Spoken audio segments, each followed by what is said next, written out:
ശരിയാണ്, കേരളം ഭീതിയുടെ മുൾമുനയിൽ ഉണ്ടായിരുന്നു. കാസർഗോഡ് മുതൽ തിരുവനന്തപുരം വരെ COVID-19 രോഗികൾ ഓരോ ദിവസവും ഉയർന്നു വന്നിരുന്നു. വാർത്താമാധ്യമങ്ങൾ വിളിച്ചു പറഞ്ഞതും ഇത് തന്നെയാണ്. മഹാരാഷ്ട്രയെ കടത്തിവെട്ടിയിട്ട് കേരളം ഇന്ത്യയിൽ ഏറ്റവും കൂടുതൽ COVID-19 രോഗികളുള്ള സംസ്ഥാനമായി മാറിയിരുന്നു. അതിന്റെ കാരണം എന്ന് പറയുന്നത് ആദ്യഘട്ടത്തിൽ ഇതിനെ എങ്ങനെയാണ് പ്രതിരോധിക്കേണ്ടത് എന്നുള്ള ചർച്ചകൾ കേരളത്തിൽ നടന്നു വരികയായിരുന്നു. ആ സമയത്ത് ഒരു വിദ്വാൻ ഫേസ്ബുക്കിലൂടെ ഒരു കുറിപ്പിടുന്നു. ആ കുറിപ്പ് ഇങ്ങനെയാണ്. മഹാരാഷ്ട്രയെയും കേരളത്തെയും താരതമ്യം ചെയ്തുകൊണ്ടാണ് ആ വിദ്വാൻ കുറിപ്പ് സോഷ്യൽ മീഡിയയിലൂടെ പുറത്തുവിട്ടത്. മഹാരാഷ്ട്രയിലെ ജനസംഖ്യ, മഹാരാഷ്ട്രയിലെ വിസ്തീർണം, മഹാരാഷ്ട്രയിലെ സൗകര്യം, കേരളത്തിലെ ജനസംഖ്യ, കേരളത്തിലെ വിസ്തീർണം, കേരളത്തിലെ സൗകര്യങ്ങൾ എന്നിവയായിരുന്നു ആ വിദ്വാൻ ചർച്ചക്കെടുത്തത്. എന്നിട്ട് ആ വിദ്വാൻ പരിഹസിച്ചുകൊണ്ട് പറഞ്ഞു, കേരളം എല്ലാത്തിലും ഒന്നാമതാണല്ലോ, ഇതാ COVID-19 രോഗികളുടെ പട്ടികയിലും കേരളം ഒന്നാമതായിരിക്കുന്നു എന്ന് TP സെൻകുമാർ എന്ന വിദ്വാൻ സോഷ്യൽ മീഡിയയിലൂടെ വിളിച്ചു പറഞ്ഞു. COVID-19 രോഗികളെ പരിഹസിച്ചു, കേരള സർക്കാരിനെ പരിഹസിച്ചു, ആരോഗ്യ വകുപ്പിനെ പരിഹസിച്ച് TP സെൻകുമാർ രംഗത്ത് അന്ന് വന്നിരുന്നു. എന്നാൽ TP സെൻകുമാറെ കണ്ണു തുറന്നു കാണുക, മനസ്സിരുത്തി ചിന്തിക്കുക, എന്താണ് നമ്മുടെ കൊച്ചു കേരളം ഇന്നുള്ളത്. അന്ന് നിരവധി രോഗികൾ ഉണ്ടായിരുന്ന കേരളം ഇന്ന് എങ്ങനെയാണ് ഉള്ളതെന്ന് നിങ്ങൾ ചിന്തിച്ചു നോക്കുക. ഇന്ത്യയിൽ ഏറ്റവും മികച്ച രീതിയിൽ COVID-19 പ്രതിരോധിച്ച സംസ്ഥാനം ഏതാണെന്ന് പഠിക്കുക.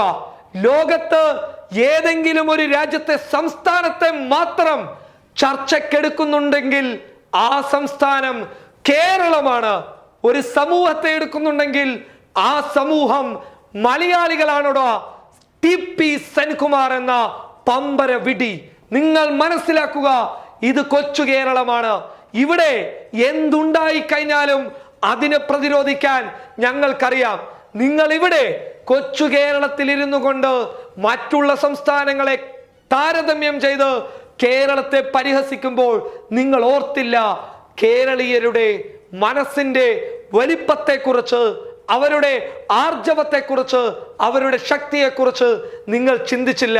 പ്രളയത്തെയും അതുപോലെയുള്ള ദുരന്തങ്ങളെയും നിങ്ങളെപ്പോലെയുള്ള ദുരന്തങ്ങളെയും നേരിട്ട ഈ കൊച്ചു കേരളത്തിന് ഈ കൊറോണ എന്ന മഹാമാരിയെയും നേരിടാൻ സാധിക്കുമെന്ന് നിങ്ങൾ ചിന്തിച്ചില്ല. അതാണ് നിങ്ങൾക്ക് പറ്റിപ്പോയ തെറ്റ്. ഇന്ന് കൊച്ചു കേരളം എവിടെയാണ് എന്നുള്ളത് നിങ്ങളൊന്ന് ചിന്തിച്ചു കഴിഞ്ഞാൽ നിങ്ങൾ തന്നെ കണ്ടം വഴിയോടും. നിങ്ങൾക്ക് ആ പോസ്റ്റ് അഥവാ ആ കുറിപ്പ് തിരുത്തി എഴുതാൻ ധൈര്യമുണ്ടോ TP സെൻകുമാറെ? COVID-19 രോഗികളുടെ പട്ടികയിൽ കേരളം ഒന്നാമതാണ് എന്ന് വിളിച്ചു പറയാൻ ധൈര്യം കാണിച്ച, ചങ്കൂറ്റം കാണിച്ച നിങ്ങൾക്ക് COVID-19 രോഗികളുടെ പട്ടികയിൽ കേരളം വലിയ മാറ്റങ്ങൾ ഉണ്ടാക്കിയിരിക്കുന്നു എന്ന് വിളിച്ചു പറയാൻ നിങ്ങൾക്കിപ്പോൾ സാധിക്കുമോ? സാധിക്കില്ല. കാരണം നിങ്ങളുടെ പ്രത്യയശാസ്ത്രം, നിങ്ങൾ വിശ്വസിക്കുന്ന ഈ സംഘപരിവാർ, അവരൊക്കെ കേരളത്തെ വർഗീയവാദികളുടെ ഒരു സംസ്ഥാനമായി കാണുകയാണ്. അതുകൊണ്ടാണ് കേരളത്തിൽ എന്ത് സംഭവിച്ചു കഴിഞ്ഞാലും അതിനെ ഊതി വീർപ്പിച്ച് കേരളത്തെ നാണം കെടുത്താൻ നിങ്ങൾ ശ്രമിക്കുന്നത്. അന്ന് നാണം കെടുത്താൻ ശ്രമിച്ച നിങ്ങളോട് പറയുകയാണ്, ഇന്ന് കേരളത്തെ കേന്ദ്ര സർക്കാർ അതുപോലെ തന്നെ BJPയുടെ നേതാക്കൾ പോലും പുകഴ്ത്തി പറയുന്ന ഈ സാഹചര്യത്തിൽ TP സെൻകുമാറെ കണ്ടം വഴി ഓടിക്കോളൂ. ഇത് കൊച്ചു കേരളമാണ്. ഏത് മഹാമാരിയെയും പ്രതിരോധിക്കാൻ ഞങ്ങൾക്ക് ശേഷിയുണ്ട്. News desk public Kerala.